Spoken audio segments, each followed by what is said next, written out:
স্বাগতম জনাইছো এই মুহূৰ্তত এটা ব্ৰেকিং নিউজ লৈ আহিছো প্ৰবল ভূমিকম্পৰ জোকাৰণিৰ মাজতে ৰাজ্যত সংঘটিত হৈছে এটা কৰুণ ঘটনা ইয়াসমিন খান নামৰ এগৰাকী মহিলাই মৃত্যুক আকোৱালি লৈছে ভূমিকম্পৰ সময়লৈকে সকলো ঠিকই আছিল 5 মিনিট পূৰ্বলৈকে স্বামীৰ লগত কথা পাতি আছিল কিন্তু হঠাৎ হৈ পৰিছিল মানুহগৰাকী আৰু ভূমিকম্প অহাৰ সময়ত বিছনাৰ পৰা উঠি বাহিৰলৈ ওলাবলৈ লওঁতে সংঘটিত হৈছিল এই ঘটনা লৈছে এই মুহূৰ্তত টাইম এইট বিগ ব্ৰেকিং ৰাজ্য জোকাৰি যোৱা এটা কৰুণ ঘটনা সংঘটিত হৈছে প্ৰবল ভূমিকম্পৰ জোকাৰণিৰ মাজতে এই ঘটনা সংঘটিত হৈছে ভূমিকম্পৰ মাজতে ইয়াসমিন খানৰ হৈতে কৰুণ ঘটনা সংঘটিত হৈছে ভূমিকম্পৰ প্ৰবল জোকাৰণিৰ মাজতে ৰাজ্যত সংঘটিত হৈছে অঘটন এটা ভয়ংকৰ ঘটনা প্ৰবল ভূমিকম্পৰ জোকাৰণি আৰু তাৰ মাজতে এই ঘটনা সংঘটিত হৈছে ভূমিকম্প অহাৰ উমান পায় ঘৰৰ বাহিৰলৈ ওলাই অহা সময়ছোৱাতে মৃত্যু হৈছে ইয়াসমিন খানৰ ভূমিকম্পৰ ফলত ভীতিগ্ৰস্ত হৈ হৃদক্ৰিয়া বন্ধ হৈ পৰিছিল ইয়াসমিন খানৰ যাৰ বাবে মৃত্যুক আকোৱালি লৈছে ইয়াসমিন খানে এটা কৰুণ ঘটনা তেজপুৰত সংঘটিত হৈছে এই কৰুণ ঘটনা আৰু ভয়ংকৰ ঘটনা কেন্দ্ৰ কৰি এতিয়া হুকাকুল পৰিৱেশে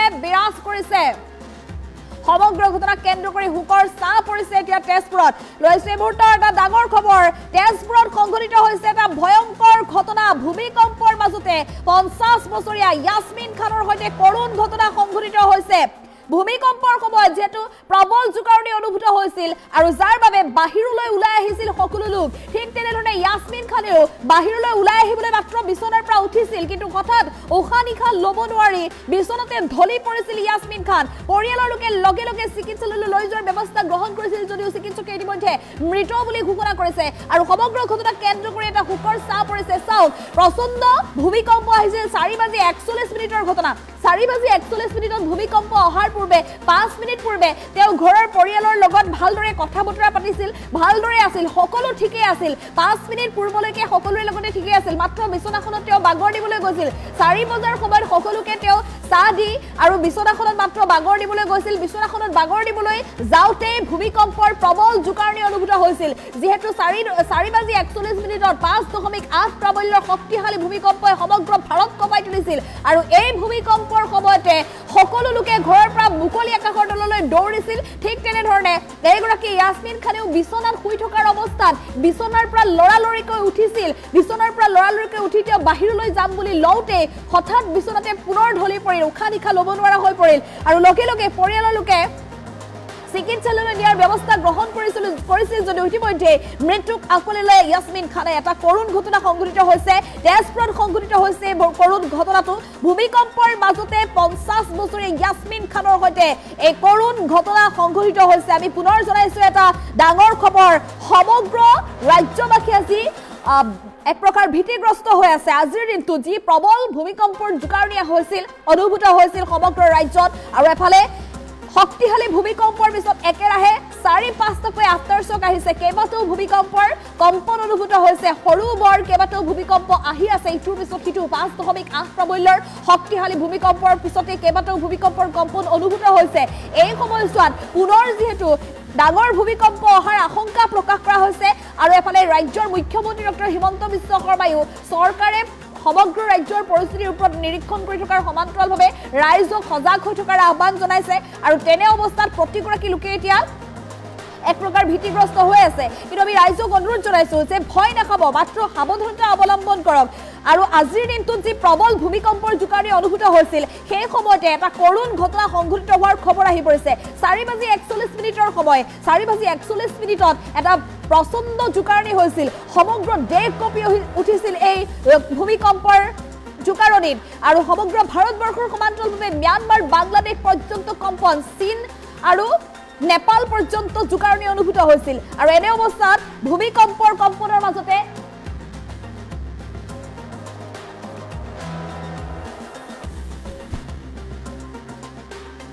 মোৰ মানে দাদা মোৰ কাজিন তেওঁৰ ৱাইফ আজি ইন্টাৰকাল কৰিলে যেটো ভূমিকম্পৰ জোকাৰণি হ'ল তেওঁ মানে বৌ হাৰ্টৰ পেচেণ্ট আছিল তাৰপিছত তেওঁ মানে হ'ল হাৰ্ট এটেক হৈ গ'ল মোৰ ৱাইফে ক'লে যে বৌ এনে ধৰণৰ হৈছে মই ওপৰত আহি পেলাই চাইছোঁ অলৰেডি এম্বুলেন্সৰ মানুহ আহিছে আৰু তেওঁক মানে পাম্পিং কৰাৰ চেষ্টাও চলি আছিলে তেওঁ অলৰেডি মানে নাই তথাপিও আমি লৈ গ'লোঁ নেম কেয়াৰ লৈ গ'লোঁ তাতে ECG কৰোঁতে পুৰা মানে হাৰ্ট লাইনটো মানে চিধা দেখাইছে বুজি পালোঁ মোৰ কৰুণ ঘটনা পৰিয়ালৰ লোকে জনাইছে কৰুণ ঘটনা সন্দৰ্ভত সকলো ঠিকই আছিল পূৰ্বতে যেহেতু হৃদযন্ত্ৰৰ অসুখত ভুগি আছিল পূৰ্বতেও কেইবাবাৰো তেওঁ চিকিৎসকৰ তত্ত্বাৱধানত আছিল কিন্তু আজি সকলো ঠিকই আছিল আজি পুৱাৰ ভাগৰ পৰা দিনলৈকে বা যি সময়ত ভূমিকম্প আহিছিল সেই সময়ছোৱালৈকে তেওঁ স্বাভাৱিক অৱস্থাতে আছিল তেওঁ কোনো ধৰণৰ সমস্যা শাৰীৰিক অসুস্থতাৰ সন্মুখীন হোৱা নাছিল ভূমিকম্প অহাৰ 5 মিনিট পূৰ্বলৈকে সকলো ঠিকই আছিল আৰু 5 মিনিট পূৰ্বলৈকে তেওঁ পৰিয়ালৰ অন্যান্য লোকৰ লগত কথা বতৰা পাতিছিল পৰিয়ালৰ সকলোকে চাহ দিছিল আৰু সকলোকে চাহ খুৱাই আজৰি হৈ তেওঁ মাত্ৰ বিছনাখনত বাগৰ দিবলৈ গৈছিল 4:41 মিনিটৰ সময় প্ৰায় তেওঁ 5 মিনিট চকু মুদিছিল কিন্তু তেনে অৱস্থাত হয়তো তেওঁৰ চিলিমিলিকৈ টোপনি আহিছিল সেই সময়তে প্ৰচণ্ড এটা জোকাৰণি অনুভূত হৈছিল সমগ্ৰ ভাৰতবৰ্ষ কঁপি উঠিছিল এই জোকাৰণিত আৰু সেই সময়তে বিছনাৰ পৰা অন্য লোক যিদৰে বহি থকাৰ পৰা বা যোনে যি কৰি আছিল সকলোৱে যিটো তৰা নৰা ছিঙিছিল বাহিৰলৈ ওলাই যাবলৈ সকলোৰে মাজত লৰা ধপৰা লাগিছিল হোৱা ধোৱা লাগিছিল আৰু তেনে অৱস্থাত ইয়াসমিন খানেও বিছনাৰ পৰা উঠি বাহিৰলৈ ওলাই যাবলৈ মাত্ৰ লৈছিল তেনে অৱস্থাতে তেওঁ চকুৰে ধুৱলি কুঁৱলি দেখি বিছনাত অচেতন হৈ সৰি পৰিছিল উশাহ নিশাহ বন্ধ হৈ পৰিছিল ইয়াসমিন খানৰ পৰিয়ালৰ লোকে যেতিয়া পৰিস্থিতি দেখিছিল পৰিস্থিতি বিষম দেখি লগে লগে চিকিৎসালয়লৈ লৈ গৈছিল এম্বুলেন্সৰ জৰিয়তে ইয়াসমিন খানক এফালে ভূমিকম্পৰ বাবে ভীতিগ্ৰস্ত হৈছিল আৰু আনফালে পৰিয়ালটোত হঠাৎ অচেতন হৈ পৰিছিল এইগৰাকী মহিলা আৰু যাৰ বাবে পৰিয়ালৰ লোকৰ মাজত অধিক এক হাহাকাৰ পৰিস্থিতিৰ সৃষ্টি হৈছিল লগে লগে পৰিয়ালৰ লোকে যদিও চিকিৎসালয়লৈ লৈ গৈছিল কিন্তু চিকিৎসকে ইতিমধ্যে মৃত বুলি ঘোষণা কৰিছে তেজপুৰৰ এগৰাকী 50 বছৰীয়া ইয়াসমিন খানক আমি পুনৰ জনাইছো এটা কৰুণ ঘটনা সংঘটিত হৈছে ৰাজ্যৰ ভূমিকম্পৰ মাজতে এই ঘটনা সংঘটিত হৈছে আজি যি শক্তিশালী ভূমিকম্পই সমগ্ৰ ভাৰতবৰ্ষক কঁপাই তুলিছে 5.8 প্ৰাবল্যৰ ভূমিকম্প এই ভূমিকম্পৰ বাবে কোনো লোক হতাহত হোৱাৰ যদিও খবৰ অহা নাছিল কিন্তু আজিৰ দিনটোত অৱশেষত শেহতীয়াকৈ এটা বেয়া খবৰ আহি পৰিছে এটা কৰুণ ঘটনাৰ খবৰ আহি পৰিছে ইয়াসমিন খান নামৰ এগৰাকী মহিলাই মৃত্যুক আকোৱালি লোৱাৰ খবৰ আহি পৰিছে এনে ঘটনা আৰু কোনো ধৰণৰ খবৰ নাহক গতিকে ৰাইজ সাৱধান হৈ থাকক সজাগ হৈ থাকক কোনো কাৰণত ভয় নাখাব ভূমিকম্প আহিলে বুলিয়ে ভয় নাখাব আজি ইয়াসমিন খানৰ সৈতে যি ঘটনা সংঘটিত হৈছে কাৰোৰে সৈতে এনে ধৰণৰ কাৰো পৰিয়ালত যাতে কান্দিব লগা নহয় ভূমিকম্পৰ বাবে কাৰণ সকলো ঠিকই আছিল হৃদযন্ত্ৰৰ অসুখত তেওঁ ভুগি আছিল হয় কিন্তু স্বাভাৱিক অৱস্থাত আছিল তেওঁ শাৰীৰিক কোনো ধৰণৰ অসুস্থতা নাছিল এই সময়ছোৱাত চিকিৎসকৰ তেওঁ চিকিৎসা লৈ আহিছিল কিন্তু আজিৰ দিনটোত তেওঁ অন্যান্য কোনো সমস্যাই নাছিল আজি 5 মিনিট পূৰ্বলৈকে পৰিয়ালৰ সকলোৰে লগত তেওঁ কথা পাতিছিল পৰিয়ালৰ সকলোকে একেলগে চাহ খুৱাই সকলোৰে লগত একেলগে চাহ খাই মাত্ৰ বিছনাখনত বাগৰ দিবলৈ গৈছিল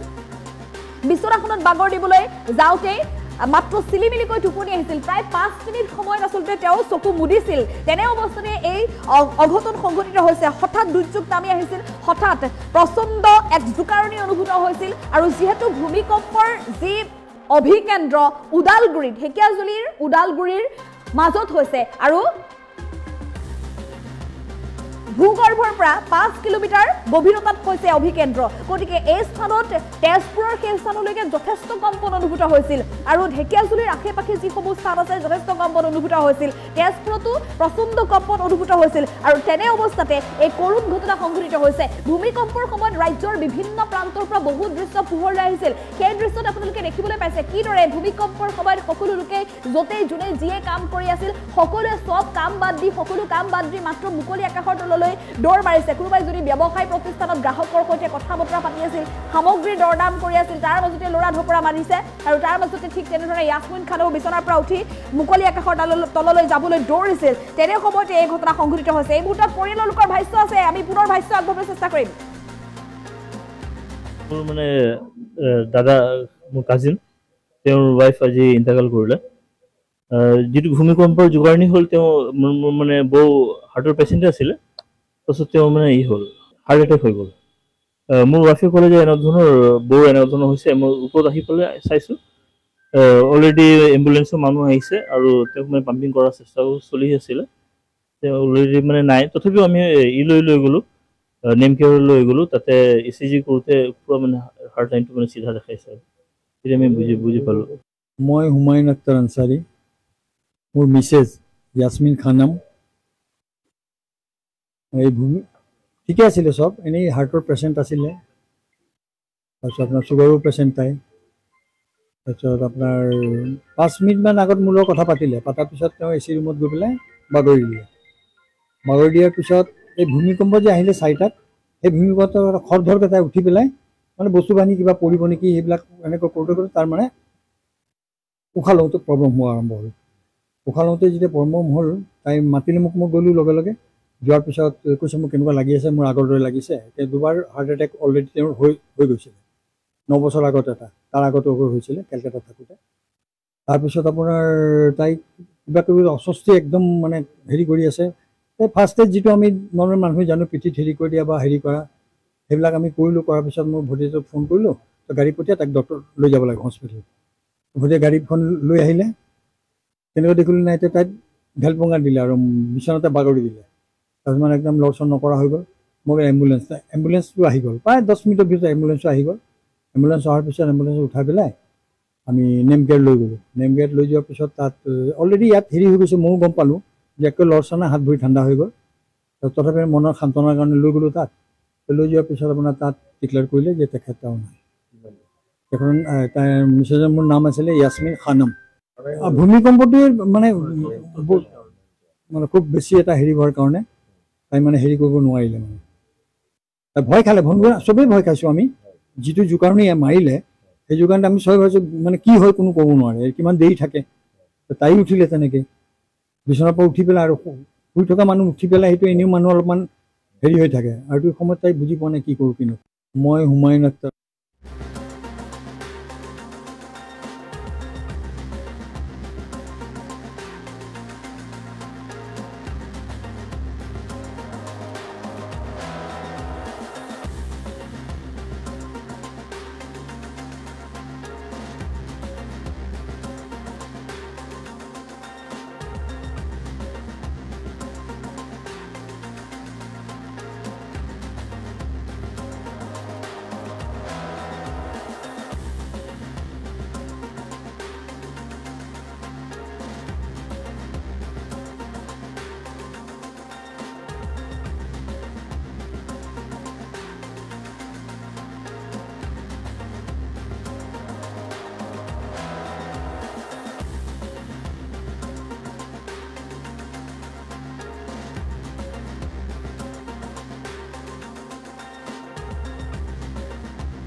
এম্বুলেঞ্চ অহাৰ পিছত মই হুমায়ুন আখতাৰ আনচাৰী,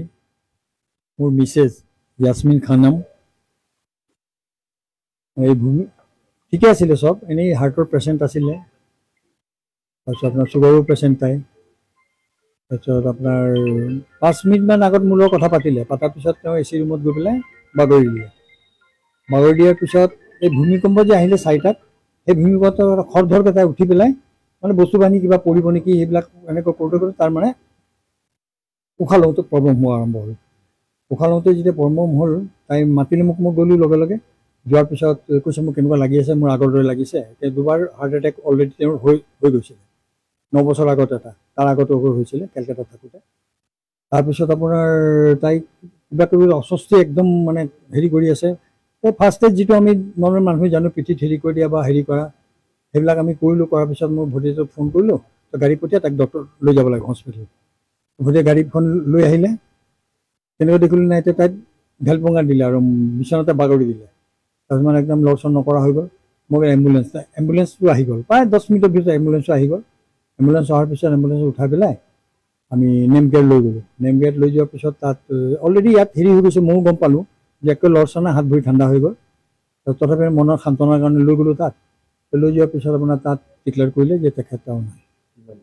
এখন তাইৰ মিছেছৰ মোৰ নাম আছিলে য়াসমিন খানম। ভূমিকম্পটোৱে মানে খুব বেছি এটা হেৰি হোৱাৰ কাৰণে